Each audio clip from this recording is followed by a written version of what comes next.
A New York divorce lawyer died and arrived at the pearly gates. St. Peter asks him, "What have you done to merit entrance into heaven?" The lawyer thought a moment, then said, A week ago I gave a quarter to a homeless person on the street." St. Peter asked Gabriel to check this out in the record, and after a moment, Gabriel affirmed that this was true.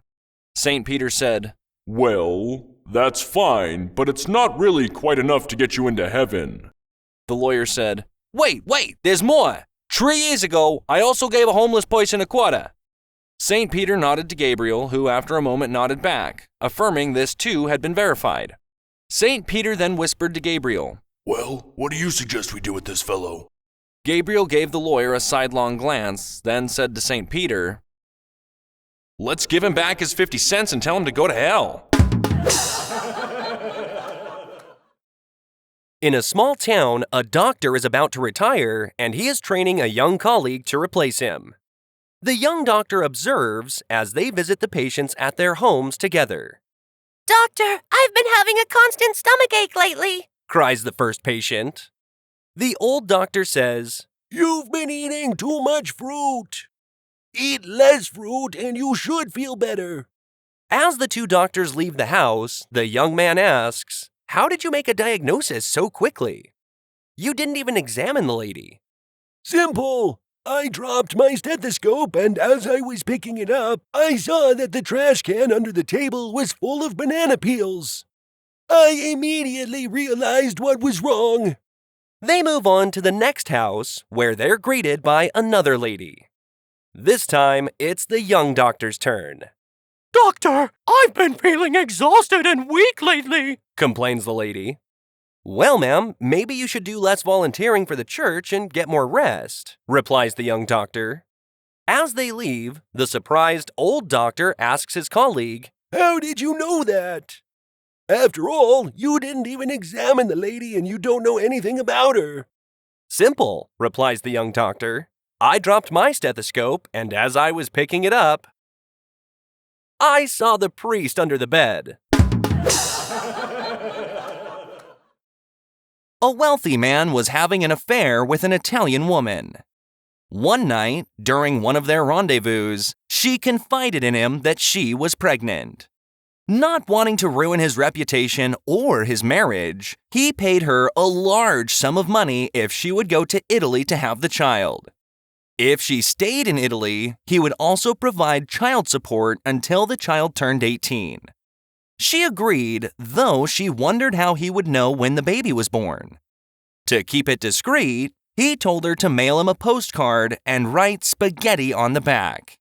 He would then arrange for child support.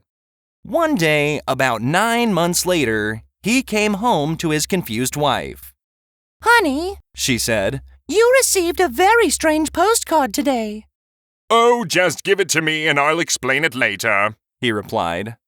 The wife handed the card over and watched as her husband read the card, then promptly turned white and fainted. Alarmed, she picked up the card on the floor and read aloud, "Spaghetti, spaghetti, spaghetti.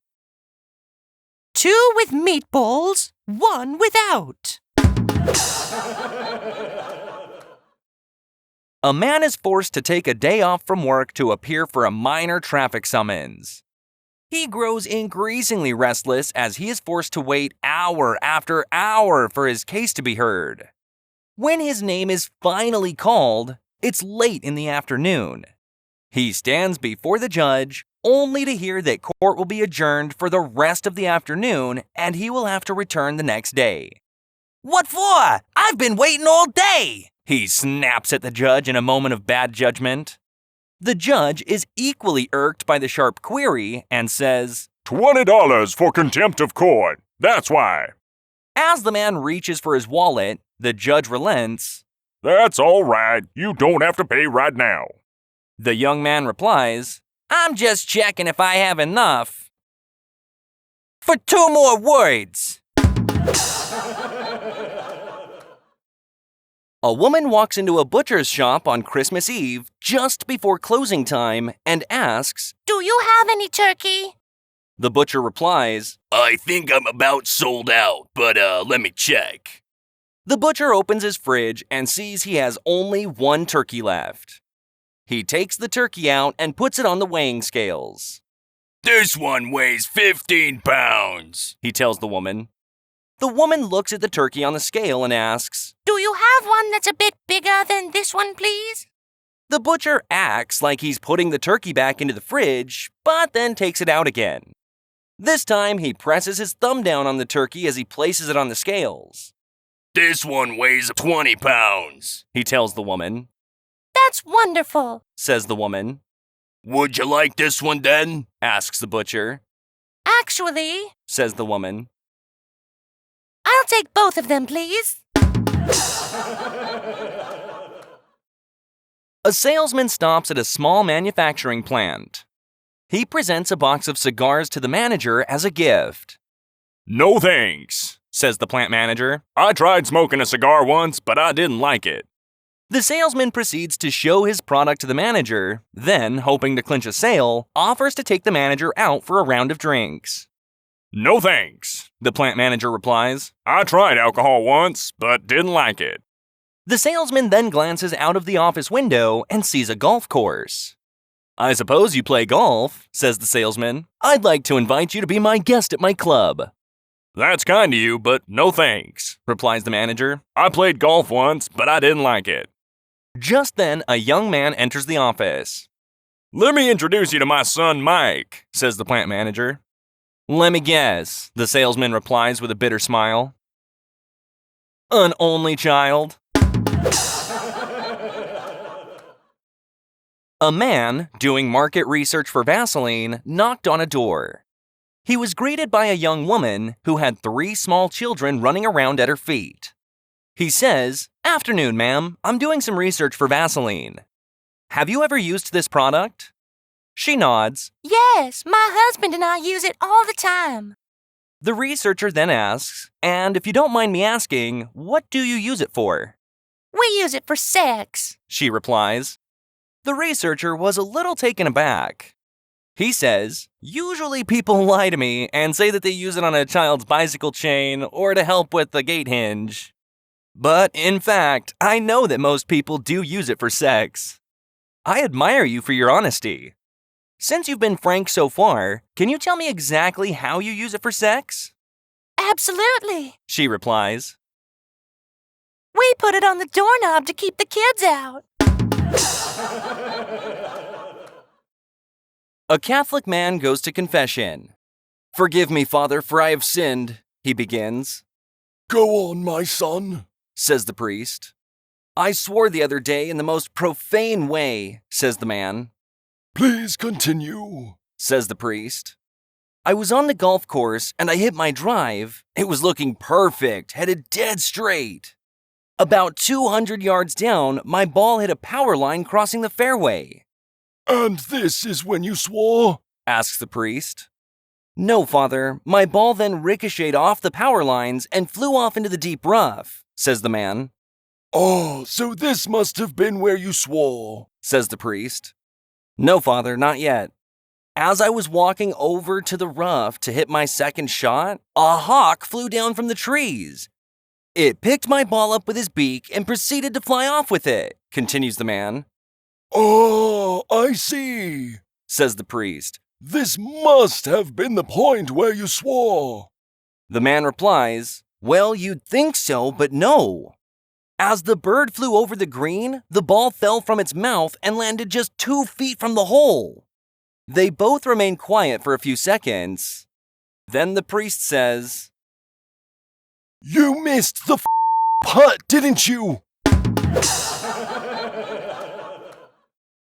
A couple were invited to a Halloween masquerade party. That night, the wife got a terrible headache and told her husband to go to the party alone. He, being a devoted husband, protested. But she argued and said she was going to take some aspirin and go to bed and that he should go alone and enjoy himself. So he took his costume and away he went. The wife, after sleeping soundly for about an hour, woke without pain, and as it was still early, she decided to go to the party. As her husband didn't know what her costume was, she thought she would have some fun by watching her husband to see how he acted when she was not with him.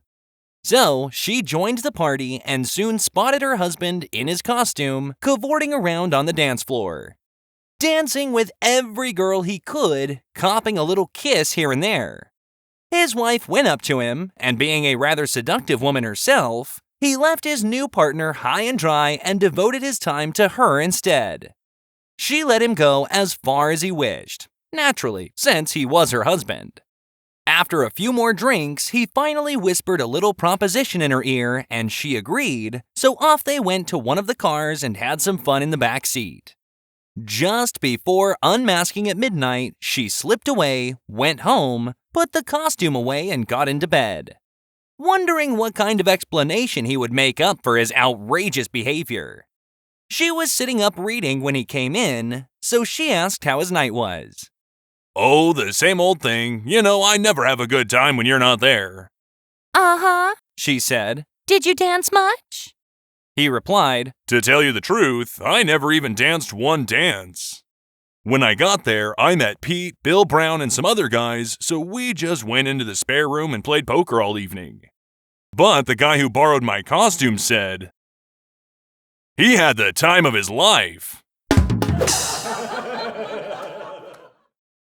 2 lions in Africa spot a lawyer on a safari. The lions are hungry, so they pounce on the lawyer and eat him.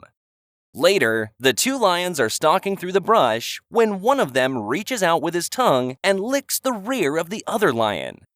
The startled lion turns around and says, Hey, cut that out! The other lion apologizes and they continue. About 5 minutes later, the lion again reaches out with his tongue and licks the rear of the other lion. The lion growls and says, I said stop it! The other lion apologizes and they continue. After about another 5 minutes, the lion once more licks the rear of the other lion. This time, the other lion asks, I told you to stop that! What is it with you anyway? The lion replies, Sorry. I was just trying to get the taste out of my mouth. An old woman walks up to the bar on a cruise ship and orders a scotch with 2 drops of water. As the bartender gives her the drink, she says, I'm on this cruise to celebrate my 80th birthday, and it's today. The bartender says, well, since it's your birthday, I'll buy you a drink. In fact, this one's on me. As the woman finishes her drink, a young woman sitting next to her says, I would like to buy you a drink too. The old woman says, How nice of you. Bartender, I want another scotch with 2 drops of water. Coming up, says the bartender. As she finishes her drink, a man sitting at the bar says, I would like to buy you a drink also. The old woman says, Thank you, young man. Bartender, another scotch with 2 drops of water. Coming right up, says the bartender. As he gives her the drink, he asks, Ma'am, I'm dying of curiosity. Why the scotch with only 2 drops of water? The old woman replies, Sonny, when you're my age, you've learned how to hold your liquor. Holding your water is a whole other issue. One sunny morning, a man and his wife find themselves in the somewhat sterile environment of a dentist's office. The couple is not known for their punctuality, and today is no different. They arrive in a whirlwind, appearing a tad bit flustered and very much in a hurry. The man, an avid golfer, addresses the dentist in an almost frantic tone. Listen, Doc, we're really under the clock here. I've got 2 of my best friends sitting out in my car. We're due at the town's most prestigious golf course for a 10 a.m. tee-off. It's a long cherished tradition and we can't be late. Just look at the time, it's already 9:30. He pauses for a moment, running his hand through his hair as he continues. We're cutting it too close. I really don't have the luxury of time to wait for the anesthetic to work. He bangs his fist on the arm of the dentist chair for emphasis and continues, I've made up my mind. Just forget about the anesthetic. Let's get this over with. Pull out the troublesome tooth quickly and we'll be on our way. The dentist is taken aback. This is the first time he has ever encountered such a request. The man must surely possess a remarkably high pain threshold to volunteer for a tooth extraction without any painkillers. Intrigued and slightly impressed, the dentist decides to proceed. As for the man's request, however, he needs to know which tooth is the culprit. So the dentist asks, Which tooth is causing the discomfort, sir? Without missing a beat, the man turns to his wife and says, "Open your mouth, honey, and show him."